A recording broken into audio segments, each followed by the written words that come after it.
மற்ற விஷயங்கள்லாம் வந்து ரொம்ப பரபரப்பா பேசிக்கிட்டு இருக்கிறப்ப திடீர்னு காமராஜர் பத்தின ஒரு விஷயம் வந்து தலை தூக்குது. திருச்சி சிவா அவர்கள் வந்து அவருடைய கருத்து வந்து பல வகைகள்ல வந்து புரிந்து கொள்ளப்படுது. அதுக்கு முதல்வர் ஒரு விளக்கம் கொடுக்கிறாரு.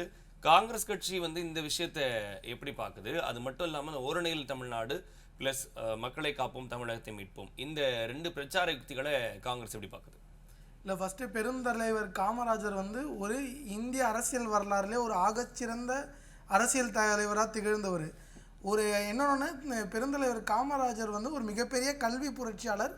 அவரை கொண்டு வந்த மதிய உணவு திட்டம் வந்து இந்திய அளவில் எல்லா மாநிலத்திலையும் ஒரு பிறகு அதாவது அதுக்கு அடுத்த நாட்களில் இந்திய அளவில் எல்லா மாநிலங்கள்லேயுமே அது மதிய உணவு திட்டம் தேசிய அளவில் எடுத்துகிட்டு வரப்பட்டது. இன்னொன்று அவரோட க்ரோத்து, அதாவது வந்து ரொம்ப ஒரு பேலன்ஸ்டு க்ரோத், ரொம்ப ஒரு விஷனரி லீடராக இருந்தார்.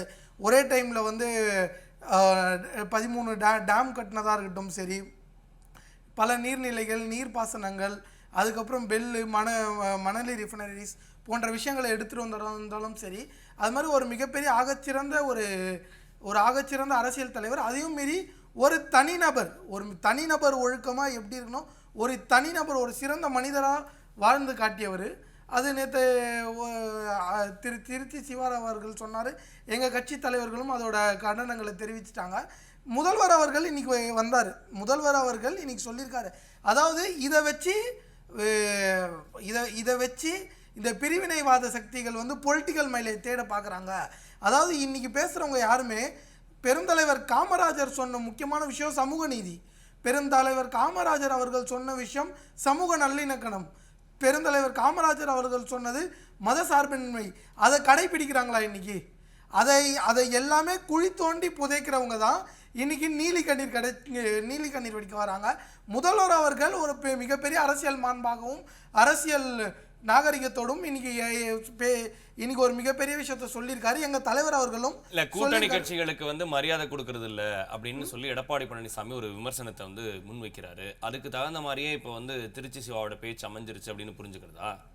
இல்ல, அதாவது வந்து இந்த விஷயத்த வந்து இப்போ நான் என்னன்னா, இந்த மாதிரி சார் நான் ஒரு விஷயம் சொல்றேன். கண்டிப்பாக அவர் பேசுனது காங்கிரஸ் கட்சிக்கும் மிகப்பெரிய வருத்தம். அதை எல்லாருமே கண்டனத்துக்குரியதாக சொல்லிட்டாங்க. சரிங்களா? திருச்சியில் லைப்ரரி கட்டுறாங்க ஒரு 300 கோடி ரூபாய்க்கு. பெருந்தலைவர் காமராஜர் பேரை தானே முதல்வர் அவர்கள் ப்ரொபோஸ் பண்ணாரு. இன்னைக்கு வந்து முதல்வர் அவர்கள் பேசியிருக்காரு. பெருந்தலைவர் காமராஜர் பொலிட்டிக்கல் மைலேஜ் இல்லையா?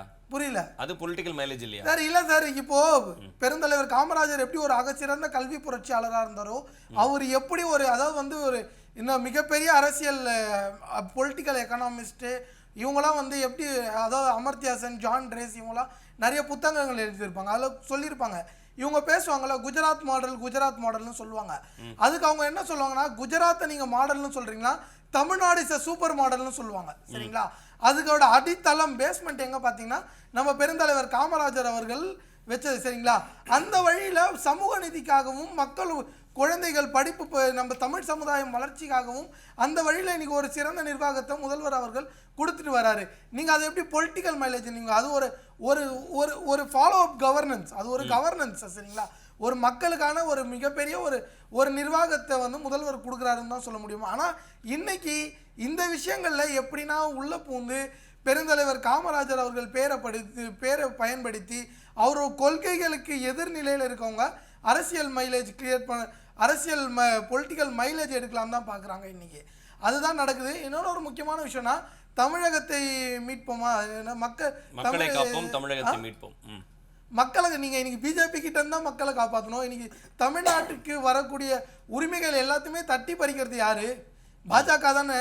நீங்கள் பாஜக கூடயே கூட்டணி வச்சிருக்கீங்க. நீட்டுக்கு எதிராக தமிழக மாணவர்களுக்கு எதிராக இன்னைக்கு இருக்கிறது யாரு? பாஜக தானே. தமிழகத்துக்கு ஃபண்ட்ஸ் கொடுக்காம நிறுத்துறது யாரு? பாஜக தானே. ஏன் கொஞ்ச நாளைக்கு முன்னாடி விவசாய நலன்களுக்கு எதிராக ஒரு சில பைலட் ப்ராஜெக்ட்ஸை ப்ரொபோஸ் பண்ணது யாரு? பாஜக தானே.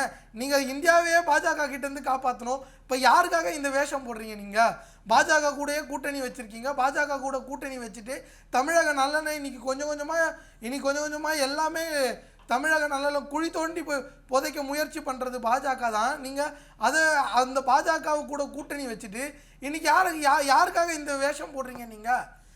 அதுவும் குறிப்பாக வந்து நீங்கள் குறிப்பா பார்த்தோம்னா நீங்க அதுவும் இந்த பவர் இப்ப எடப்பாடி பழனிசாமி நேரடியா தமிழ்நாட்டு மக்களை வந்து சந்திக்கிறாரு, சுற்றுப்பயணம் மேற்கொள்றாரு, எல்லா தொகுதிக்கும் வந்து போறாரு. இப்ப இந்த சுற்றுப்பயணம் வந்து திமுகவுக்கு எதிர் மனநிலையில இருக்கிறவங்களுக்கு இன்னொரு ஆதரவா அமைஞ்சிராதா? இன்னும் கொஞ்சம் ஓட் பர்சன்டேஜ் வந்து எடப்பாடி பழனிசாமிக்கு வந்து ஏறாதா? வெற்றி முகமா இருக்காதா அவருக்கு? இல்ல என்னன்னா ஒரு ரொம்ப குறிப்பா ஒரு 2 விஷயம் பார்க்கணும் சரிங்களா. நடக்கிற இன்னைக்கு இருக்கிற பொலிட்டிக்கல் லேண்ட்ஸ்கேப், பொலிட்டிக்கல் கான்டெக்ட்ல பார்த்தோம்னா ஃபர்ஸ்ட் ஏடிஎம்கே இந்த பிஜேபி கூட அதிமுக கூட்டணி வச்சதுக்கு அப்புறமேட்டு அதுவும் இவ்வளோ விமர்சனங்கள் குறிப்பாக பார்த்தோம்னா முருகர் மாநாடுல அதிமுகவோட முக்கிய தலைவர்கள் அதாவது வந்து தந்தை பெரியார் அவர்களே பேரறிஞர் அண்ணா அவர்களை விமர்சிச்சு போட்டு அதுக்கப்புறமா அவங்க அங்கே உட்காந்துருந்தாங்க. அவங்க அதிமுக தொண்டர்களோட நம்பிக்கையே இழந்துட்டாங்க. இன்னைக்கு அதிமுக மேல்தட்டில் அளவில் இருக்கவங்க அதிமுக தொண்டர்களோட நம்பிக்கையும் மக்களோட நம்பிக்கையும் இழந்துட்டாங்க. இன்னைக்கு இவங்க எவ்வளோதான் ட்ரை பண்ணாலும் மக்கள் இவங்களை நம்புறதுக்கு தயாராகவே இல்லை. ஏன்னா எப்படி ஒரு பேரளவில் நீங்கள் 4 ஆண்டு காலம் பிஜேபி எந்த திட்டங்களை எடுத்துட்டு வந்தாலும் அதை எதிர்க்காம பேரளவில் முதல்வராக இருந்தீங்களோ இன்னைக்கு அதே மாதிரி இது வந்து பிஜேபியோட ஒரு மாடஸ் ஆப்பரண்டி ஒரு ரெகுலர் பேட்டர்னாகவே இருந்திருக்கு. நீங்கள் மகாராஷ்டிராவில் என்ன பண்ணாங்க, பேரளவுக்கு ஏக்நாத் ஷிண்டே அவர்களை முதல்வராக வச்சுட்டு அவங்களோட எல்லா விஷயங்களையுமே தான் அவங்க எக்ஸிக்யூட் பண்ணாங்க. இன்னைக்கு என்ன பண்றாங்க பீகார்ல இப்ப கூட்டணி ஆட்சி அப்படின்றது கிடையாது அப்படின்றதுல வந்து எடப்பாடி பழனிசாமி ரொம்ப தெளிவா இருக்கிற மாதிரி தானே இருக்கு. அவர் வந்து என் தலைமையில ஆட்சி இருக்கும் அப்படின்னு தானே சொல்றாரு. இல்ல சரி அவரை பக்கத்துல வச்சுன்னு உள்துறை அமைச்சர் அமித்ஷா அவர்கள் பேசும்போது ஏன் இதை அவர் சொல்லல?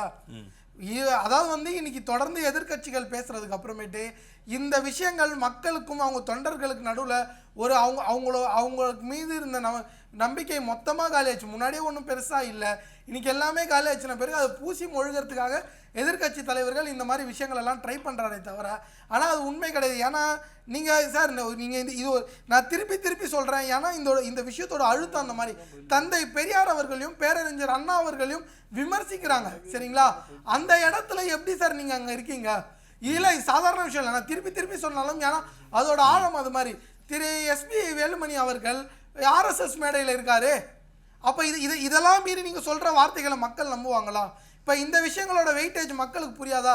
உங்கள் கட்சி தொண்டர்களே நீங்கள் உங்களோட விஷயங்களை அதாவது வந்து ஏடிஎம்கே அந்த பேருக்கான ஜஸ்டிஃபிகேஷனே இன்னைக்கு இல்லையா, அண்ணா திராவிட முன்னேற்ற கழகம்ன்ற ஜஸ்டிஃபிகேஷனே இல்லை. இதை மீறி நீங்கள் எப்படி ஒரு நம்பிக்கையை சம்பாதிப்பீங்க? வெறும் அதிகாரத்தை மையப்படுத்தி மட்டுமே ஒரு அரசியல் கட்சி செயல்பட முடியாது. நீங்கள் பதவிக்கு வரணும், அதிகாரத்துக்கு வரணும்ன்றதுக்காக மட்டுமே நீங்கள் செயல்படுறீங்கன்றதை மக்கள் ரொம்ப தெளிவாக உணர்ந்துட்டாங்க.